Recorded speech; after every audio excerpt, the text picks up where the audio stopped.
go top button or not top button? You should definitely fix your collar because you look like Count Dracula right now. My collar? What's wrong with my collar? It's not folded down. Do you not see what's going on? Oh.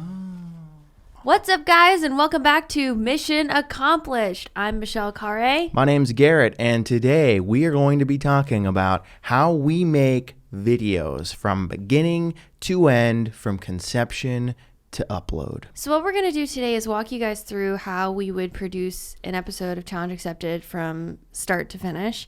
And we have an interesting idea today because what we're going to do is choose an episode that we have yet to make. And may not make or maybe make. We'll see how well we produce it right here in front of you guys. Yeah, we're just going to do it live as if we were upstairs in our office figuring all of this out right now. So there are a couple different episodes that we've sort of been floating around. Let's name some of them. So what are some of the big episodes that we want to make that we haven't pulled the trigger on? And maybe we can like produce a dream episode. Sure. One of those is training with the Navy SEALs. Navy SEALs? Experiencing Navy SEAL boot camp. One of them is training with the Secret Service at their training program. Secret Service, CIA. We could do the Butler Academy video. There's a video I've been dying to make for years now, which is Michelle. There's a famous world-class Butler Academy. Have we talked about it on the podcast? I thought we have. We talked about it in the episode that we deleted. Oh, right. Mm-hmm. There's now a deleted episode of the podcast, and we're only 4 episodes in. So there is a world-class Butler Academy where butlers who are training to be butlers for royal families, presidents, very rich people go to train. And it's in the Netherlands. Michelle would go there, train with these world-class butlers. I think that would be an incredible video. So that's definitely on my list. K-pop Idol is a big one. A lot of people want us to do that. We got very close to doing that. So we could go through that process. Medieval combat, always like to throw it out because I love me some medieval fighting. So yeah, which one are you most interested in producing today? It's honestly hard to choose one of those to produce because they all require travel, and I don't know when we're going to be able to travel again. Let's pretend the quarantine is lifted. Travel is now possible starting today. Let's do K-pop. You want to do K-pop? Okay. How do you feel about that? I feel great about K-pop. So Right now we are going to produce I trained like a K-pop star or a K-pop idol live for you, and we'll see how far we get. So the first thing we do when we have an episode idea is a ton of research. Yes, research. We do a ton of research in order to properly discuss and explore the topic at hand. So for K-pop, I know nothing about K-pop. I don't know. How much do you know about the K-pop world? I mean, compared to most people, I don't really follow too many K-pop I'm very groups. far removed. I mean, I like Blackpink and BTS, but that's super mainstream. So, but I know that there is so much work involved in becoming an idol or an idol hopeful. It seems like from what I've read, they go through extensive amounts of dance training, singing, modeling, PR, press training, and there are actual schools in South Korea where students can go and learn how to do all of these things. So I would say our first step is, I even think before the producing, let's talk about the story. And the story of the episode usually evolves as we're making an episode, but we always like to talk big picture for the story first, like even before we start producing. Which is interesting because I think a lot of people watch reality content or unscripted content and think that it is just film, and then you film a scenario and then you deal with it in the edit room to craft the story. And a lot of that is true. Of course, we're not scripting anything, but we do think critically about how we think the episode will go and the segments that we're going to want to have. Absolutely. We, from before filming, already have storyline ideas in mind that we think that we're going to hit. So when we do hit them, we already know our whole episode is going to work once we are finished shooting and finished editing.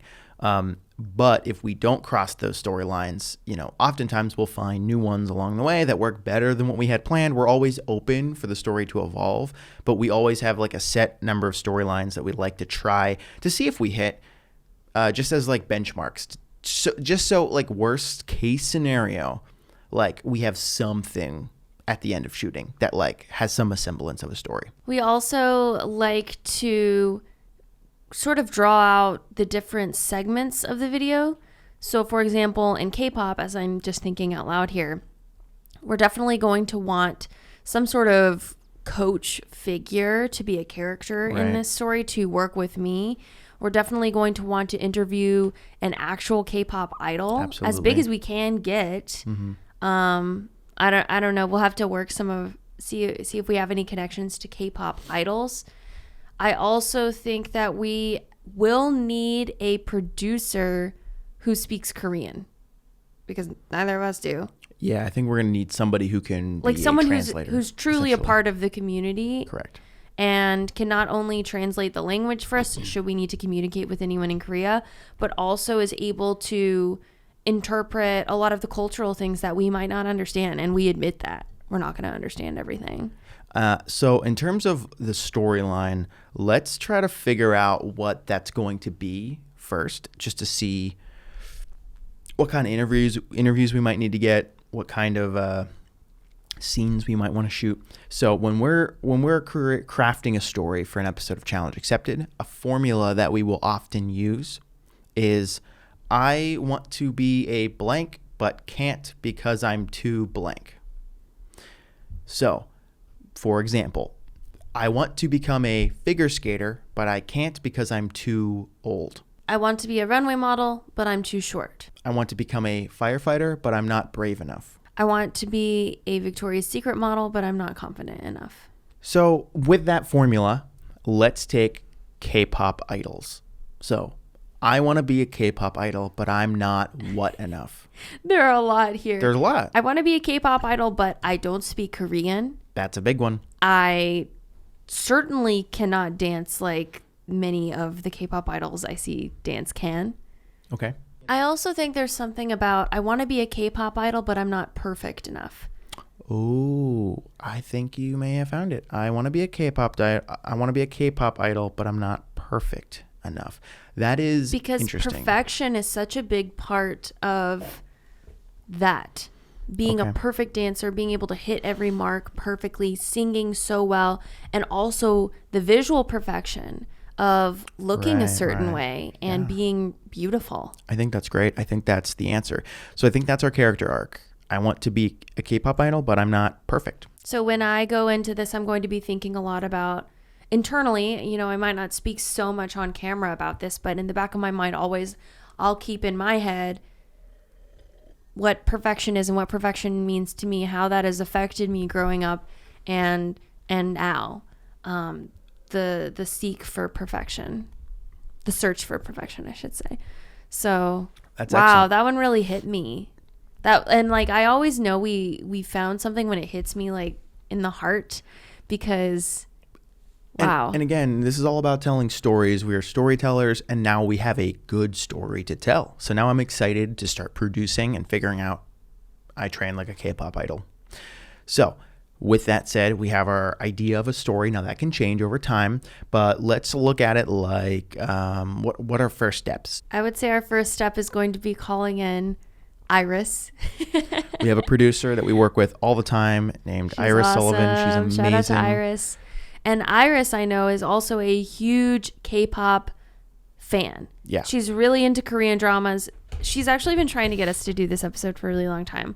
So first of all, I think what we'll do is we'll call her in. We'll ask her to do a bunch of research for us regarding how K-pop idols prepare.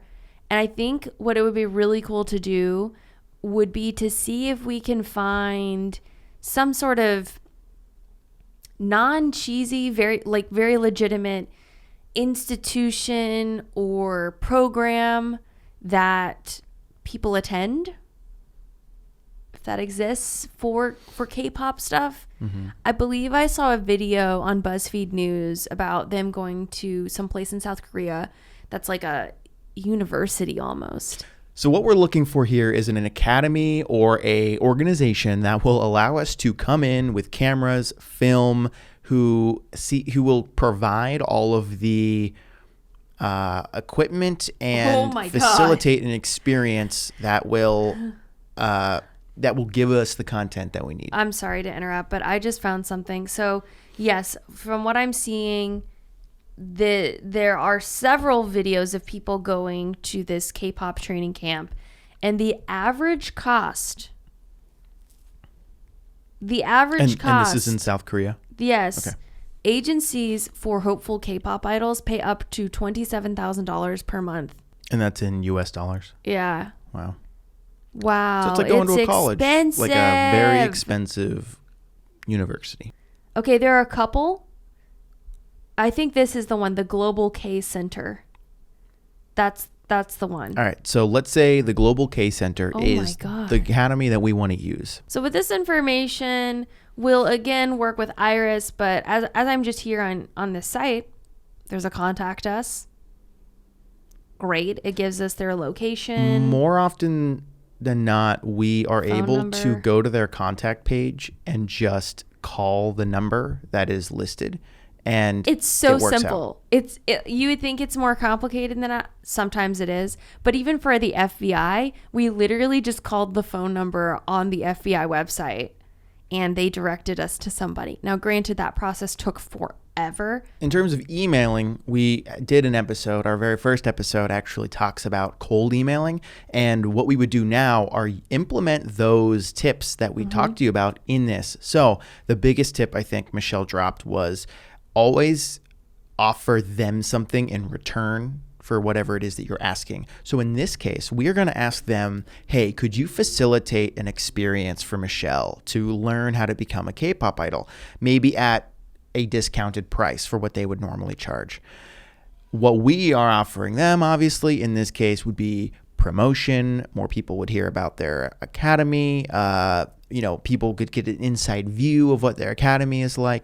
Problem is, I don't think this specific academy I don't think it needs promotion. I think in South Korea, it's incredibly popular. Everyone's trying to go there. It's expensive already. It would be like, hey, to it'd be like getting Harvard or something. Hey, we'll promote you more if we can do something with you. But I don't know, and like Harvard the doesn't need FBI was promoting. really interested in promotion, and the FBI, that's true. Everyone knows what the FBI is.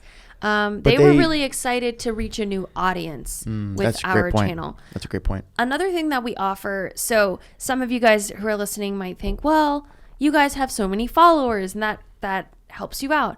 And that obviously is true. We definitely in these emails include how many followers and average views these episodes get to encourage people to work with us. But when we were just starting out, and even now, because I'm not the biggest creator, I mean, quite small compared to a lot of people, something that we use to our advantage is our technical skill. So when we show people prior examples of challenge accepted and the production quality, how much we put into each episode from the prep perspective, our level of professionalism. Oh, I think professionalism is big. Right. Those are all things that are not defined by followers. And we could be making challenge accepted, doing the same thing and it getting no views, and just the product itself makes us stand out. So I think before you worry about, do I have enough followers to catch someone's attention, worry about your level of service or product that you're offering to them. And if that is really, really good and you believe in it, then they will too. Sometimes no matter how popular you are. I think that's an amazing point. So let's say we write out a beautiful email, and by we, I mean Michelle and or Iris. Usually they'll collaborate on this beautifully crafted email. And again, I'm email time, y'all. Don't be surprised if your networking and outreach emails like this take you hours to write. And it's going to end up being only like 3 paragraphs, but that's so important. Essentially, because you can only make one first impression, and this email in a way has to be your resume and your pitch. It's a little elevator pitch. Yeah, I love comparing a cold email to an elevator pitch. You only have so much real estate to use, and every line needs to be used efficiently and effectively. So let's say you type up your email, you send your email, and we get nothing back. That happens a lot. We get no response, radio silence. Then what do we do? Okay, so let's say we reach out. Well, first of all, to initially combat that, we're going to find 2 to 3 other K-pop academies like this, because now that I know that one exists that is this level of robust, there must be several others, or at least a couple others that are competing within this business. So we're going to reach out to all of them at the same time. And one thing I will say about if you're reaching out to a wide variety of people or a group of people, be sure to quadruple check when you're emailing each person that it is addressed to the right person. Oh, yes. Michelle has received many emails that were meant for Sophia before, for many other different people. For Jordan? For Jordan. Yeah, you and Jordan, your names always get switched in emails. Yes. Don't do that, guys. That's a huge turnoff. Because if you can't even get the person's name right that you are sending a message to. And it's a common and easy mistake because you spend so much time working on the body of the email and you forget those little things. So be sure that if there are places in the body of the email where you have a sentence saying something that you really admire about the person or the institution, be sure to switch that out on every email. You should be rereading your email 3 times before you hit the send button from beginning to end. Also, I also pretty much have Garrett review like every email. We proofread each other's emails all the time. Which sounds crazy. Which is what you should do, though. If one well-placed email could get you an opportunity with the FBI or NASA, then it is worth all the time in the world to make that email right. Now, I don't want to harp on emails forever, but I did also want to mention when you are emailing multiple at once, let's say, and when we do that, we do selectively choose which ones we want to hit. Like, it's not just let's email 30 organizations. It's like, let's pick the 4 or 5 that are that stand out to us. The last thing we want to do is email a bunch of people, and the ones that come back are the ones that we realize, well, we're not vibing here. We initially know that they may not be the best fit for what we're trying to do. So be honest with yourself and reach out to the people or the places in this case that we want to. And also be genuine with those little sentences about why you want to work with them. Like, take the time, do your research on them, make a genuine statement about what was it about their organization that really made them shine. For example, South Metro Fire Department, someone that we worked with for our firefighting video. We wanted to work with them because we saw how well their organization was run, being one of the top ranked organizations. Their YouTube channel was incredible. The way that they conducted themselves, we loved it. And we talked all about that in the email that we initially sent them. So it's really important to be genuine and to really make those connections. Now, you're not always going to be able to email 3 or 4 different places. There's only one FBI. We didn't get. True. There's only you have one shot with the FBI, or you don't get it. NASA, if you you need to make that email work, or you don't get it. And sure, sometimes you can like get a no from one person, then you find a back channel to like hit somebody else, but not at places like the FBI or the Marines. It's like it's one or done. So, you know, you can't always do that. When you can, it's great. When you have options, it really opens yourself up. But that's not always the case. All right, let's move on from emails. I think we've scared everyone enough. Let's say you email 3 or 4 K-pop academies and the one you really wanted, the first choice, didn't get back to you. What would you do? So I think at that point we would pick up the phone and call whatever number we can find. What if they don't speak English? Okay. Then this is a tough one. Then we need to find our Korean-speaking producer, who we have yet to find, and get them involved. Because at that point, if we're getting 0 response, we are either saying or doing something completely wrong, or going down the wrong channel or misunderstanding the community. So I think that's why we always on our team want to have somebody who is a part of the community. Could you give me an example of there was one specific time where we emailed someone, a coach, about training you for video, and they flat out just rejected it? Yeah, and absolutely. because we must have, did something wrong. What was that? So when we were producing figure skating, which was one of my favorite videos we did, we reached out to several coaches, not just the ones that we ended up showing in the video and working with. Because for us, it's also sort of like an interview process. We like to reach out to several people and see who is going to be the best fit for our project. And one of the coaches that I reached out to responded with this really long email saying, "You're crazy, you're out of your mind. It's almost offensive that you would think you could get anywhere with only 2 to 3 months of training," which is the whole point of Challenge Accepted, is to show how far someone can go in a shorter amount of time. And she said no. She was really, really not into it and did not believe in me. The email really rubbed them the wrong way, and it was like what we said, just they heard it and was like, "You cannot do that, and now I do not like you." But it's interesting because a very similar version of that email was very well received by the coaches we did end up working with, one of whom went to the Olympics multiple times and was way more qualified than this other coach who was super rubbed the wrong way by it.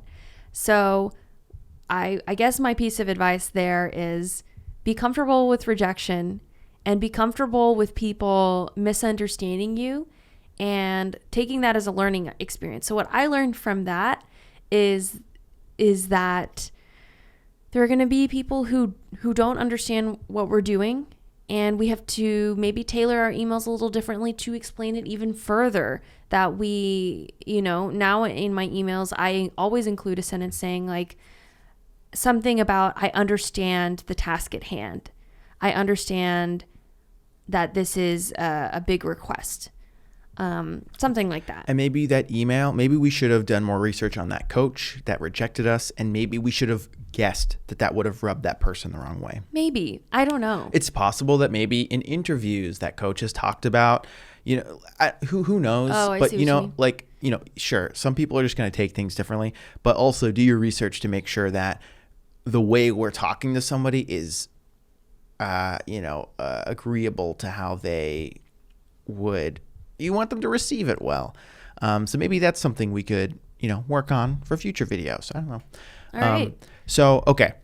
We got an email in, and the K-Pop Academy says, yes, you have the green light. You can shoot I Train Like a K-Pop Idol at our academy in South Korea. When do you want to come? So what we do now is we celebrate. We get really happy, and we're like, fuck yeah, we're going to Korea. Once we receive permission from a location, an academy, a group of people that they want to work with us, we get on the phone with them or communicate over email about next steps. And these next steps usually include crafting out and outlining all of the components of the video that we want to capture with them specifically. A full outline of how the video is going to go from start to finish, a schedule of all the events. For example, when we did the Fire Academy video, we shot that on a very regimented schedule. Both of the days that we were there were scheduled end to end.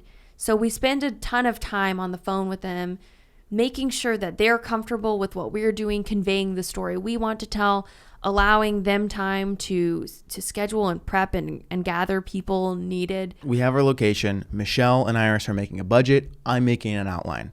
So these outlines are... And that's kind of where we split off. You start working on the outline, the more creative part, overview. And me and Iris sit down and we start working on logistics. So that means we take your creative, we say, okay, if we're going to execute X, Y, and Z, we're going to need so many people on the crew. How many people are we going to have to fly out to South Korea? We start looking into dates. We ask people their availabilities. We're looking into how much does it cost to fly to Korea. If we cut one person off the crew, how much money will we save?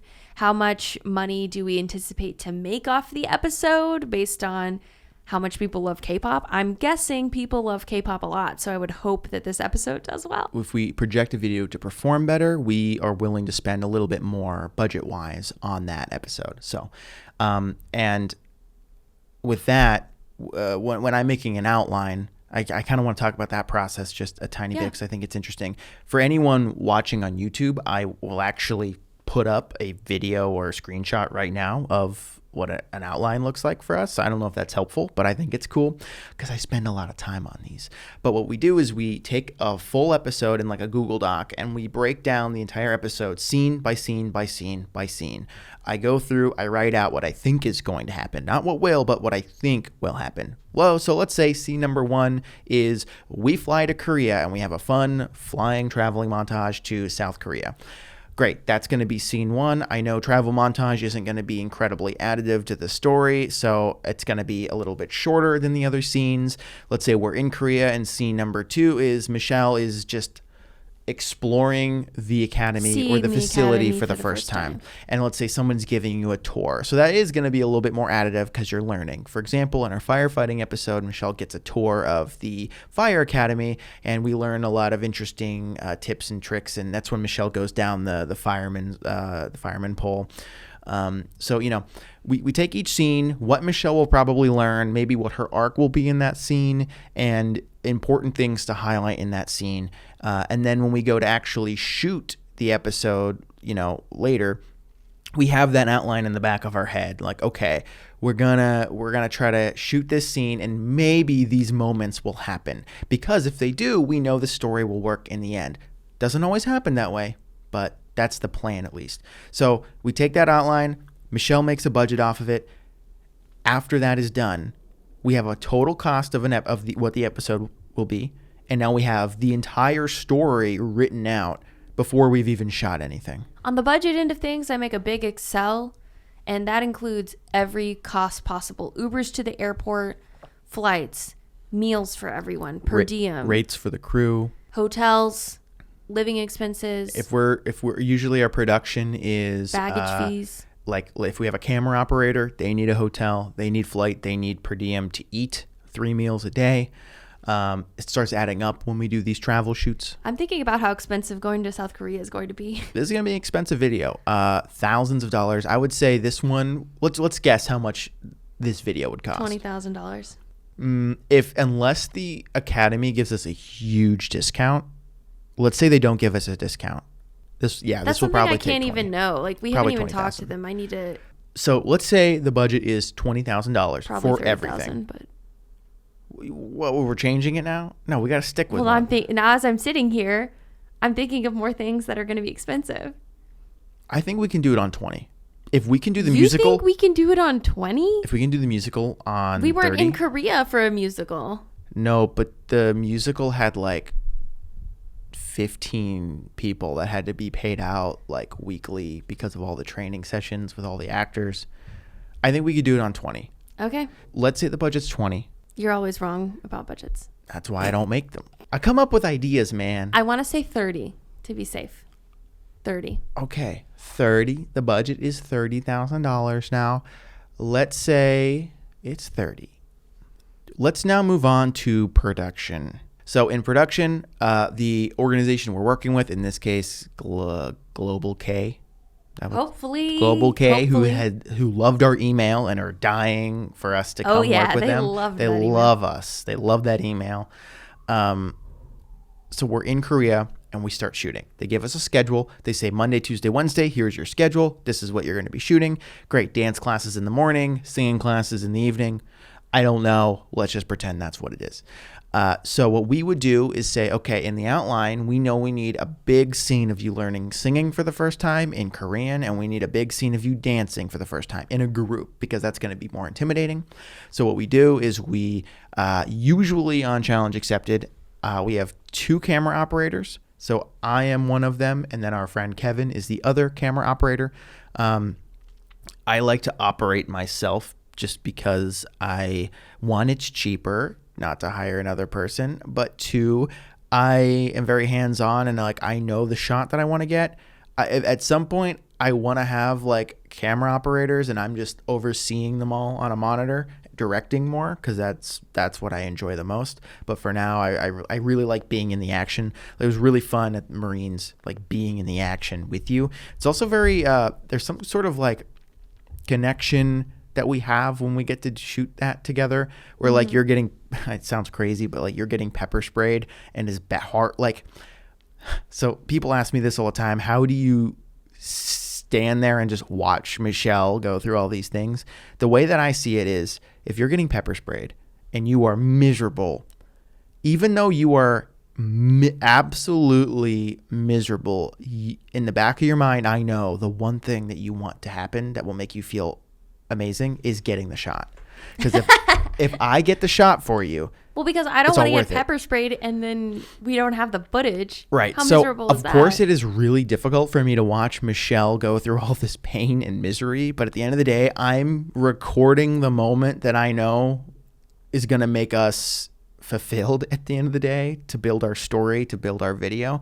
And so that's kind of what gets me through that, and I think that's what gets Michelle through that. Like at the end of the day, she knows I'm there getting the shot for us, and she's putting herself through this to get the shot for us. So let's say we have 2 camera operators, me and Kevin, and you as talent and producer will have, on this shoot, we'd have a translator, and then we'd probably have either or maybe Iris, another YouTuber who speaks Korean. That could be interesting. Yeah, we could do something like that. But I think the perfect person would be somebody who speaks Korean, who is a producer, so that we can minimize how many people we're bringing over, because it's just going to be so expensive to bring everyone to Korea. So that's our crew. We go, we shoot a scene. Essentially, we doc style, we kind of give them a prompt like, okay, we want you to set up the scene to the instructors. So, and then we're just going to step back and film. We don't try to force or script anything. We really try to make things just play out how they're supposed to play out. Yeah, I really appreciate that we are pretty hands off when it comes to filming. We really want to capture the actual experience and not doctor it. So we will film you singing and dancing for the 2-hour session, and then that 2-hour session will end up getting cut down to 2 minutes. 2 minutes, maybe. Probably not, probably a minute and a half in the actual episodes. And yeah, production's pretty straightforward. We just shoot a bunch of scenes and then we go home. We'll shoot. And I'm very exhausted. We'll shoot the scenes of you going through all of the crazy ass shit that you do, and then we'll shoot a bunch of interviews. So in this case, we will pick out the people that we needed to interview, which we documented in the outline that we made in pre-production, which will be your coach, your instructors, and then maybe some K-pop idol. And if we're in Korea, it's possible that that's when we also get that interview. So we shoot those interviews, and then we fly home. And I'm very, very exhausted. Production is so exhausting, not just for especially for Michelle, but also for everybody else, because you guys are holding cameras constantly all day. If we're doing a 12-hour shoot day, physical, we're holding a situation. a 10-15 pound camera for 6 hours straight until our lunch break, and then another 6 hours usually. You are jumping around, singing and dancing, and it's not just exhausting singing and dancing, it's also then knowing you're on camera and then performing this host / contestant style role, and making sure I know your brain is always going, did we get the shot? Is this good? Is the story working? Am I funny enough? Am I doing a good job on camera? And that is mentally taxing to do that for 12 hours. Yeah, because as the host, and we'll talk more about this in a Challenge Accepted episode coming out later this year, but the Karma one. Michelle is the host of HBO's Karma, coming out soon, and we did make a Challenge Accepted video about Michelle becoming a reality TV show competition host. So it's an amazing episode. I cannot wait for you guys to watch that. It's going to be awesome. I don't think we've told anyone about that yet. Surprise. That episode will explain a lot more about the stresses of hosting, but when I'm doing my challenges, I think there's a perception of I just sort of go in and experience things and other people film it. And a lot of that is the case. But also, like Garrett mentioned, constantly in the back of my head, I'm thinking about the edit and how things are going to piece together. And did I ask enough questions? Did I speak things coherently enough? Did I give enough options, a long version versus a short version? Did we get what we needed out of that interview? And all of those things, being a good host is also being a good producer. And so I'm sort of in all of those buckets at the same time while I'm on camera. A lot of buckets. It's been a while. We were supposed to film another Challenge Accepted episode, and it got canceled because of quarantine. And it's been a while since we've shot one, since March, I'm guessing. Well, we're shooting one right now. Oh yeah, we're shooting one right now. I think that's a little different. I'm talking about like a travel shoot. Yeah, a travel episode. Those are big. It's sort of like when we go on these travel shoots, it's like a bomb goes off, kind of. It's sort of like we work so hard to prep for it, and then we go and we run our marathon race, and we come home and we're dead. We do our best. We follow all the protocol of like making sure we work the appropriate hours and get enough sleep and whatever. But even then, just being so laser focused on something for an extended period of time is so exhausting. And so, yeah, now at this point in the process, we're on our flight home from Korea. And we're so excited. We're so excited. We have the footage. And Garrett's looking at the footage on the plane. That's my favorite thing to do. Is just go through the footage and be like, love oh my God, that. this is going to be amazing. And I try to visualize with the cold open, because the cold opens are one of our favorite parts of every episode. And then Kevin does his classic, I cannot believe we just did that. This makes, usually on every shoot, there's one moment where something happens where we just honestly cannot believe that we got what we did.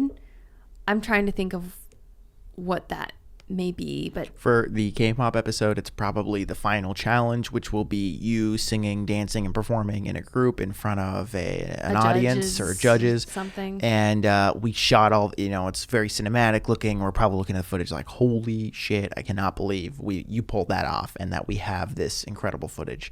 So that's very inspiring going into the final phase of the video production, which is post-production.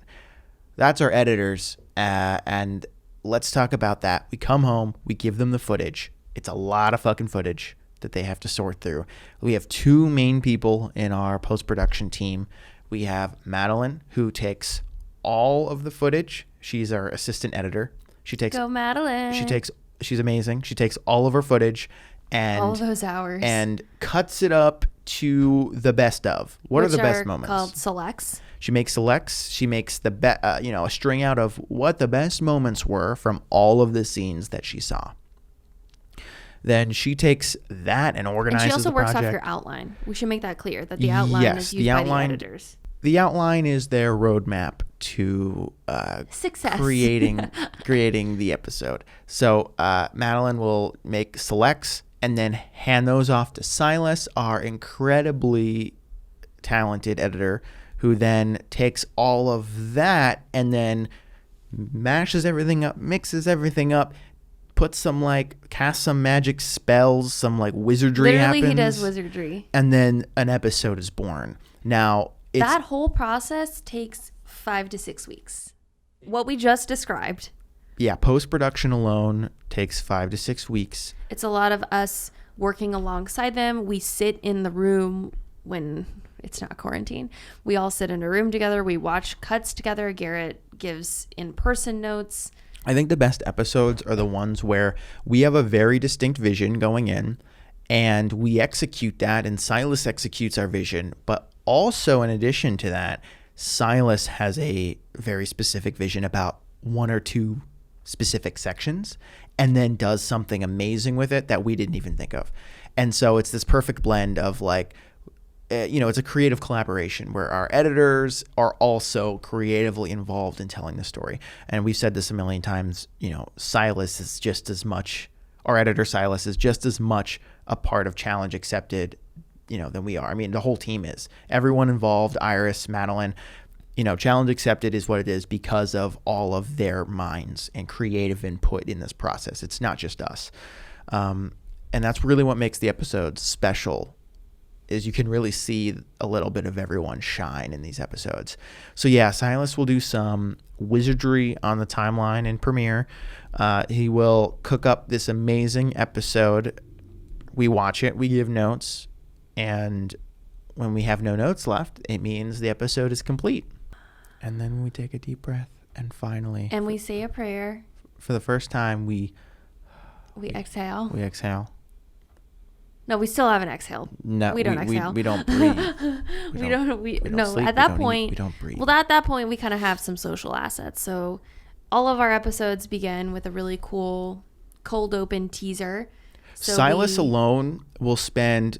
Or me, so Silas and I switch on and off who edits the cold open. I just love doing like trailer like pieces. So we'll trade off and on. If I have a really strong idea for the cold open, I'll take it. Or if he has a strong idea, he'll edit it, that episode.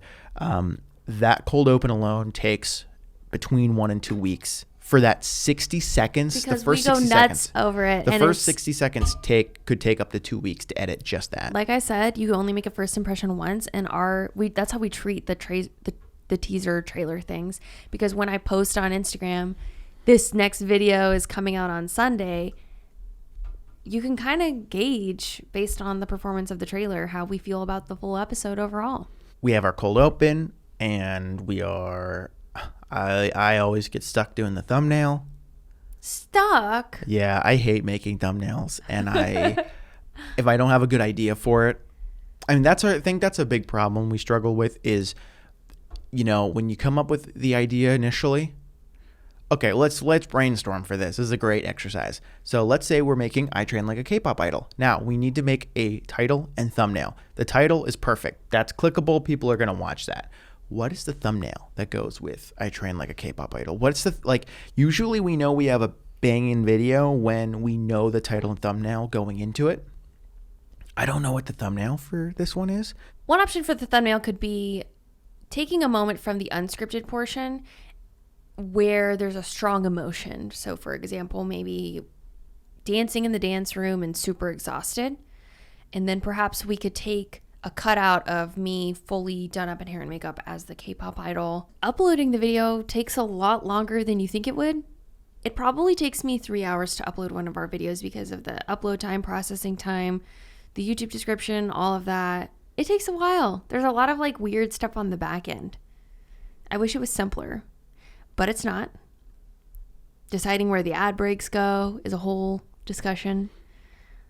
Yeah, so then we release the video and we say a prayer and we get so excited to finally share something that we've been working intimately on for, at times, several months of our lives. And we hit upload. Yes. And then we still aren't done because now we have to promote the video. Well, I love that.